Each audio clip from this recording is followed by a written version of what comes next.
What I'd like to do now, if I could, is introduce a man to the show, a man who had his own methods in training camp and shared a ring with Frank and shared a ring with every single heavyweight that was of any note during his period. He was quite exceptional on some nights. He was exceptional overall, and what's more, he's a thoroughly decent man. I'd like to hear a special BT Studio welcome from the fans for Mr. Lennox Lewis.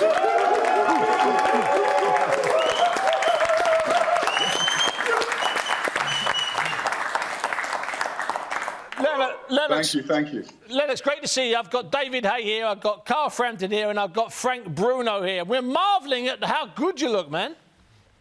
Thanks, man. What's happening, fellas? Good, bro. Not much, man. Good, man. I need some money to send over, so when you get there, give me bank account details.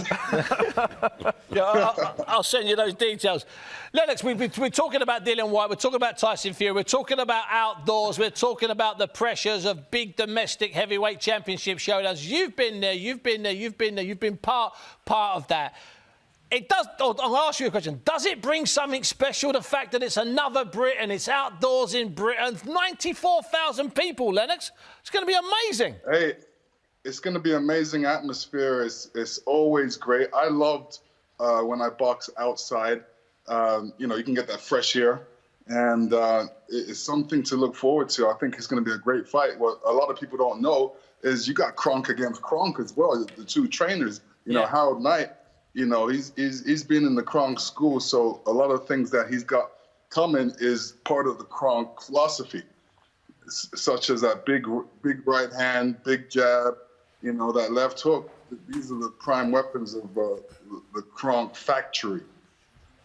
Yeah, let's just explain that. Harold Knight, who worked alongside you, Lennox, for most of you, for major part of your career, he's now based in Portugal with Dillian Whyte, and of course Tyson Fury for the last couple of fights has been with Andy Lee, who of course worked with Emmanuel Steward, but more than that, with Sugar Hill Steward, Emmanuel's nephew. So it is Kronk v Kronk. So it's going to be all bombs away first bell. Oh, there's going to be bombs away. There's no doubt about that. I mean, Dillian Whyte can punch, and, you know, any heavyweight that weighs over 200 pounds can punch. If they land that sweet punch on you, you're going to go. You know, I was listening to David. He was saying that, you know, it's not easy to knock out Tyson Fury. You're right. It's not easy, but there's always that one punch that may touch. You know, you keep hitting on the rock all the time. Then there's that one punch that will break it. So who knows? It may be this fight. But I know Dillian Whyte's pretty serious in this fight. He kept quiet. And when someone's quiet like that, that means he's focused. So he's coming out with true focus in this fight. So it's going to be a great fight. We were discussing here, Lennox, whether, and there's a bit of a debate between Frank, Carl and David, whether we'll see Tyson do in this fight what we saw him do in his, you know, you were ringside, what we saw him do in Las Vegas against Deontay Wilder. Do you see him employing and using those same tactics, going out, all pressure, big jabs, and the sweet potato, as Frank calls it, the big right hand coming across? Yeah, I mean, to me, it's really how they both approach the fight. You know, as far as Tyson Fury, if he goes out there and he wants to box like that and, you know, come straight forward, he can do that. He can do that, but he's not, you know, there's always chances you're going to take. You take more chances doing that. You know, if he wants to stay on the outside and do boxing, you know, I think he does better at that style of boxing than really going ahead, because you take that chance. You know, there are two gunslingers in there, and, you know, when two gunslingers get together, boy, you know what can happen. Lennox, because Fury was able to take the shots off Wilder in the 3 fights, do you think there's a chance that he might think that Dillian Whyte's power, I'll be able to walk through it? Do you think he might overlook that a bit? No, Tyson Fury doesn't take anybody easy. He takes everybody serious. I mean, I know that's the way he's kind of grown up, and I kind of get that through his father as well. They don't take anybody lightly, so they take everybody serious. Frank, when you got in with Lennox, what did Lennox do that was better than you thought he could do? Because I'm wondering if Dillian Whyte gets in there and realises, wow, Tyson Fury's a lot faster than I thought. What did Lennox do? He was more flexible, and he punched more hard than I thought he did. And what about you, Lennox? What did Frank do that was better than you'd been told he could do? Because that was a hard fight. He was winning on one of the scores and the other two even at the end. Yeah, Frank came out he was determined. He wanted to give me a beating. So I think his jab was really evident in the first couple rounds. I didn't have a good warm up, so it took me a little bit to get used to his jab, but his jab was nice. The reason you didn't have a good warm up, Lennox, is you were sleeping 20 minutes before the first bell, if you don't mind me saying so. Yeah, and it was raining. And it was raining. Frank, you know the fight you had with Lennox. Yeah. Did that fight was that the fight that made you or helped you finally win the world title? No, was that the fight that changed the way you're thinking? The change of whoever you thought, you know, I was fighting Tyson or Oliver McCall or Lennox Lewis. I think Tyson was a more dangerous one, and Lewis was the dangerous one to me. So Lennox, we're talking here. What we've got an audience here, and everybody in the audience, except for two people, think it's a Tyson Fury walkover. So David Hayes doing his best to try and convince them in this debate to come over to the other side. So just make a case for me, a direct case for Dillian Whyte winning the fight in front of 94,000 people. If you were asked, Lennox, how does Dillian Whyte win this fight? How does Dillian Whyte win this fight? He has to be aggressive. He has to go right on Tyson Fury and hit him. I mean, he's got a great hook, great body attack, great right hand. He's got to use all these assets, and this is world heavyweight boxing. So this is the time to turn it on. Let me ask you this quickly: is there a danger? Okay, and you know the people inside the Tyson Fury camp. Is there a danger that Tyson Fury, somewhere in his mind, underestimates Dillian Whyte? Is that a danger? And could that be a factor once the first bell sounds? No, I don't think it's a danger. I think he approaches each fight the same way. He goes in there, doesn't take anybody lightly. And, you know, he does what Tyson Fury does. Tyson Fury can do anything in this fight. He can, you know, stand way back and throw his jab and box, or he could box inside. But, you know, with each thing, there's a danger. If he boxes inside, there's a danger of him getting hit. You know, the guy that he's going to be boxing is not going to be not throwing some punches. He's going to be throwing some serious punches. He's got a great hook and a great right hand. So he's going to want to do that. And if Tyson Fury is in that distance, he's definitely going to throw that.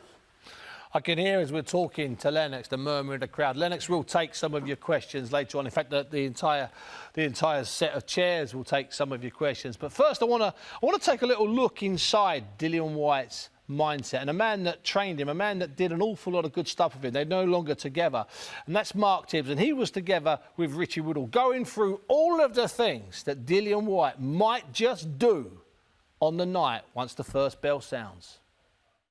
I feel in this fight, I'd like to think, apart from his footwork he's worked on, he would have caught, catched, countered, but followed through. Yeah. So what if I'm Tyson? What's he got to make Tyson do? Throw what? The lead here? Yeah, with the right hand. Look, he can go from there. Yeah. From there, he can go bang, bang, or he can go bang, bang, bang, bang, bang, bang, up, down, down, up. He's just got to make Tyson commit with his right hand, or do that again. Yeah, there. Bang. Gosh, yeah. Oh, whip, whip. You get me? Yes, I but do. Listen, Dillian Whyte is clever enough to do them sort of things, but he does it in ones. Yeah. He's got to follow up. You would have to work on Dillian's feet because Dillian kind of is a bit deliberate. He's a bit deliberate when he covers space. If you can look at my feet, he goes heel toe, like he's walking on the street. And that's a giveaway for a boxer. But he should be, you know, like Golovkin. He's not on the balls of his feet, is he? No, you've got to be on the balls. You've got to slide and glide and cover space while defending and attacking at the same time. We can break it down all day and all night long, but, you know, when that bell goes, two wild horses, so to speak, are going to do what they do. And Joe, could the right uppercut be a dangerous shot for Tyson Fury if Dillian Whyte is on the inside?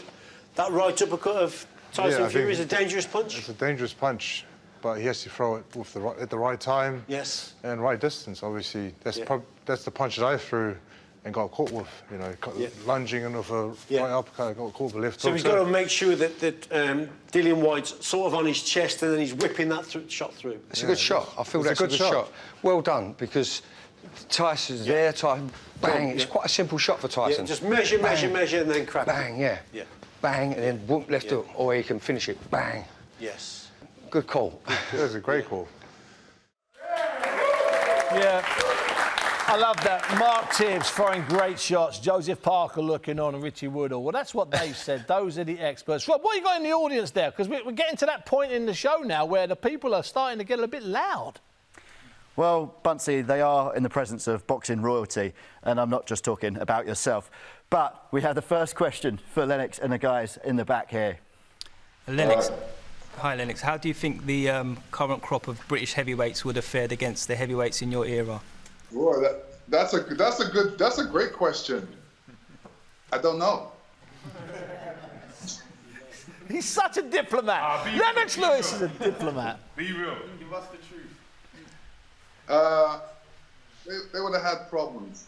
They would have had problems, especially with me. I don't even play.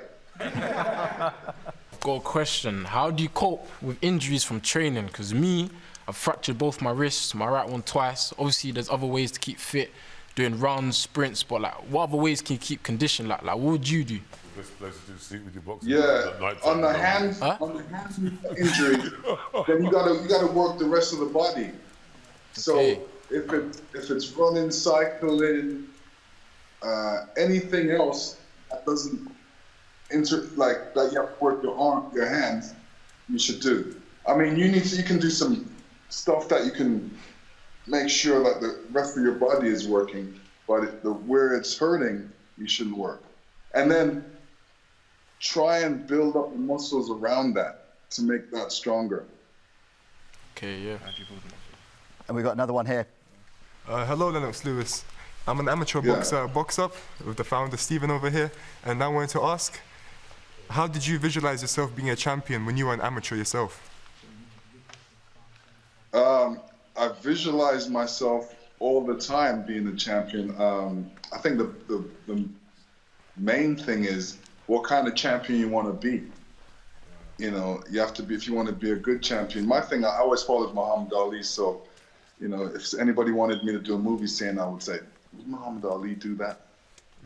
You know, that type of thing. So it's really what type of champion you want to be, and when you visualize yourself, you always visualize yourself winning, and you always visualize where you want to be. You got to see the top 5 that's up there and who they are, and visualize yourself fighting them one day. And then you have to see, well, what do I need to beat those guys? You know, I have to make sure, okay, my body's tough, I have a good jab, a good right hand, good combinations, good defense, all those things. A masterclass there from Lennox Lewis, if you don't mind me saying so. An absolute masterclass. Lennox, that was wonderful stuff. I want to talk now briefly. We've done a lot of Dillian Whyte, we've done a lot of Tyson Fury, and they're in that top 10, they're in that top 5. They might be in some people's top 3. Let's talk about some of the other fights that are out there, David. The obvious one is the rematch between Alexander Usyk, Ukrainian freedom fighter and hero, and half-decent heavyweight, against Anthony Joshua. Looks like we might be in the summer now. Now, are you worried about the distance between fights, David? I think both fighters have, know what it's like to share the ring with each other. Usyk had the boxing brain, the amateur experience. He was the slicker fighter, southpaw, and Anthony Joshua wasn't able to get a grips of him. He wasn't able to implement his size. And I think in his mind, he needs to get back in the ring and show Usyk exactly why he was the heavyweight champion, why he won so many titles. But he's got to find a style which implements and allows him to use his big, strong self to bludgeon Usyk to the canvas. But whether he can do that or not, we will find out. He needs to be a brute. And everybody knows. Like, you're looking back. The old Joshua? Fight, the old Joshua, a bit like even like a Vladimir Klitschko style of fight. Hit him, hold him, push him down, zap his energy. When he's close, throw him around. Just impose your strength. And he didn't do that for a second in the first fight. The way that Lennox Lewis attacked Andrew Golota, for instance, didn't give him a chance. He was a dangerous guy. He controversially nearly beat Riddick Bowe. And what did Lennox do? Just jump straight first round, just put it on him from the first bell. Educated pressure, but continued pressure, and Golota just short-circuited. And that's what I think Anthony Joshua needs to learn. He just needs to watch Lennox Lewis fights non-stop. Let me ask you this, Lennox, and it's interesting, that fight, because I was in Atlantic City for the build-up there, and you didn't just put it on Andrew Golota, the dangerous, very dangerous Pole, in the first round. You put it on him at the start of the week. You put it on him at the press conference. You got inside his head. You were scaring the life out of him. Now, these two, you know the story here, that Dillian Whyte and Tyson Fury haven't come together. They didn't do the main comments. They will come together in fight week. Do you think that do you think that what happens when they come together, the mind games, even the physical pushing, something that you weren't immune to? You loved having a scrap with people at a press conference. Let's get that right. Do you think that could be a factor on the Saturday night if they start pushing each other on Wednesday and Thursday of next week? Listen, you got to let me answer one question at a time, but I'll answer the last question first. I'm very conscious that you're going to go soon. I don't want to lose you. Good. Listen, I always remember what Don King says. Don King always says, let them pay for it, let them pay for it. So I don't think they should get into a fight at the press conference, and I think they're pretty wise that they know that why mess it up. Now, what was the first question? The first question was quite simple. Do you think that could be a factor, that the fact that they start pushing each other and actually come face to face for the first time? No, I think they know what their job needs to do. They have to be in the ring. They have to box the fight. I don't think they're going to interrupt all that money. It's all down to money, so I don't think they're going to interrupt that. Maybe pushing, but maybe slapping, but no punching. Frank, now you never ever gave up. If you got beat, you came back stronger. You came back more determined. Do you think that Deontay Wilder, after back-to-back stoppage defeats, the last one, that brutal, third fight rather, with Tyson Fury, do you think that he will have left something behind, or do you think he'll come back even more determined like you did, Frank? I think he'll come back because, you know what I mean, he's got a lot to earn, lot to prove, but I think he'll come back. For him to lose like that, I don't think he could look himself in the mirror and say that was justice. The better man won, so there's money to be made for him and his family. Why not carry on? And he does talk that way, David, doesn't he? I mean, he's barely acknowledged that he got beat 2 times by the better man, even though he was on the floor, about 5 times in total? How many heavyweights could have taken that shot that put Tyson Fury down and got back up? That's the question. He's a very, very heavy-handed fighter, and it took someone as brilliant as Tyson Fury to be able to absorb and soak up that knockout ratio of like no other, and keep coming forward. And I'm not sure if there's that many other heavyweights. He can, on his day, knock anybody out if he lands clean, but he can't knock out Tyson Fury. Lennox, the boys in the studio, and it seems like the fans as well, they want to see Deontay Wilder back. What say you? You've been ringside. You've watched him up close, both win and lose. What say you? Yeah, I agree with you guys. You know, he should come back. There's a lot of good fights out there for him. And I'm sure there's a lot of people that want to see him against different guys. I mean, he's boxed Tyson Fury almost 3 times. I mean, 3 times. They want to see him against somebody else and see, what the matchup looks like. Lennox, thank you very much indeed. Rob, I knew that they'd be excited by that. Deontay Wilder excites fans, doesn't he? He excites fans because he delivers. What say the crowd? Well, there are a lot of exciting heavyweights in that division now and a lot of matchups that people want to see being made. But Usyk, AJ, the rematch has been made. And our man here has a question to the boys in the studio about it. So we saw Usyk have Joshua hurt in the first fight. So do you think the rematch, Usyk will come out and try to stop AJ? And do you think he has the power to stop him? Alex, I'm going to let you answer that. It's quite simple. Yeah. Once you hurt somebody and know that you can hurt them, then you kind of go out there in the second round kind of thinking, I can hurt this guy. It's just when Usyk is going to turn it on, whether he's going to turn it on in the beginning of the round, the middle of the rounds, or the late rounds. And I'm sure, Anthony Joshua was thinking, no, you're not going to hurt me. I'm going to be ready. And he's got a lot of time to get ready. So, he's going to be ready. It's going to be a great second fight. I have a feeling Joshua's going to win the rematch against Usyk. And a lot of people think... I'm with you, Carl. A lot of people think that Usyk's going to beat him. But I think he needs to impose his size and his strength and his athleticism. But in saying that, to contradict myself a wee bit, Usyk stung him a little bit early on in the fight, and that's maybe why he wasn't the brute that we all expected to see. He wasn't being a brute before they got stung. You with me? He got stung. Yeah, well, he tried to have a boxing match with a pure boxer. Yeah. Rob, you've got one more question out there somewhere. Yeah, at Box Up Crime, Box Up ABC, we work with a lot of young boxers, a lot of young people that aspire to be champions. I think something that Frank Bruno mentioned was the importance of preparing your mind. So I wanted to have an open conversation about how you guys prepare your minds for fights, before and after fights, and even with the face-off being a situation where sometimes it can have an effect on your mind. How do you guys deal with that kind of situation? What techniques do you use to build a strong mind and to stay resilient in those kind of circumstances? Preparing for a fight, you gotta always think positive. You know?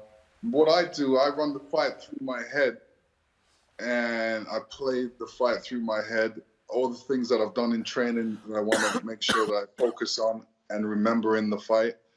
You know, throwing combinations and making sure I keep my hands up for the defense. All those things I run through ahead of time in my head, with of course me winning. So I've already won the fight in my head. The only thing I need to do is just go in the ring and do it. It's come to that point in the show, fellas, where we've got to predict. You've got to tell me how it's going to end in a sentence or two. Frank, I'm going to start with you. Yeah. It's 23rd of April. It's about 10 at night. I like Dillian Whyte. He's a very, very lovely young man, very, very determined. I think he still needs to be put in the Dutch part and seasoned up a little bit more before he go forward. So I've got to go for Tyson Fury. But I hope it's going to be a good fight so they can have another return and they can make some more money for them. Make some more money. Carl? I was saying Fury. As soon as the fight was made, I was always picking Fury. And my mind hasn't really been swayed until about half an hour ago by David beside me and a couple of boys here in the crowd. But I still think Fury, but I think it's going to be a really exciting fight. I think both guys may be down in the fight. But I'm going to say Fury late stoppage win. David? I don't think either fighter gets put down, but I think Dillian stops Tyson Fury on his feet in 10 or 11, round 10 or 11. I think it's going to be a classic, great fight. He's going to catch Tyson Fury, and Tyson Fury's going to be on the ropes, and he's going to put a cluster of shots together. Referee's going to stop it, and they're going to call for a massive rematch because it was a close fight. That's what my crystal ball says. I'd say your crystal ball's very good. It's often wrong, hasn't been plugged in recently, but... Let's go. Lennox, you've been fantastic. How does it end? Who wins? Let me tell you, it can end a whole bunch of different ways, but I see Tyson Fury, you know, being the massive boxer out there, and it's going to be difficult for, you know, Dillian Whyte to hit him. I don't see a guy that's Dillian Whyte's box his size, so it's going to be getting used to the size first. And if, like I said, how both guys approach the fight, we don't know how Tyson Fury's going to come out. He can come out all kinds of different ways. But if he comes out the way and he comes aggressive, you know, he's going to leave Dillian Whyte in reach to hit him. So I would say Tyson Fury on points, Dillian Whyte on knockout. Oh, Lennox has done the clever thing there. He's given us both. OK, now at the start of the show, we did it with the audience, and it was almost overwhelming in favour of Tyson Fury. People have argued passionately here. Lennox Lewis has presented a case for Dillian winning. David Hay has presented a case for Dillian winning. Carl's nearly changed his mind. Big Frank's been solid with the big sweet potato. So show of hands, it's quite simple. Tyson Fury wins the fight. Hands up. Sweet potato. OK. Hands down. Dillian Whyte wins the fight. Hands up. Well, we haven't persuaded anybody. You've been a fantastic audience. I've got to tell you. Give yourself a round of applause. Just you. That's right.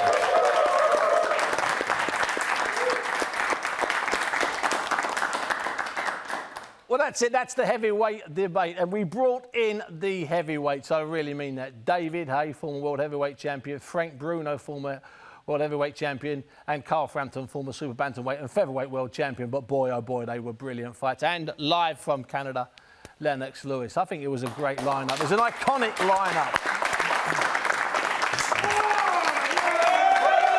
And it's going to be iconic next weekend. April the 23rd at Wembley, 94,000 people, live and exclusive on BT Sport Box Office. Thank you very much. See you in the ring. Yeah!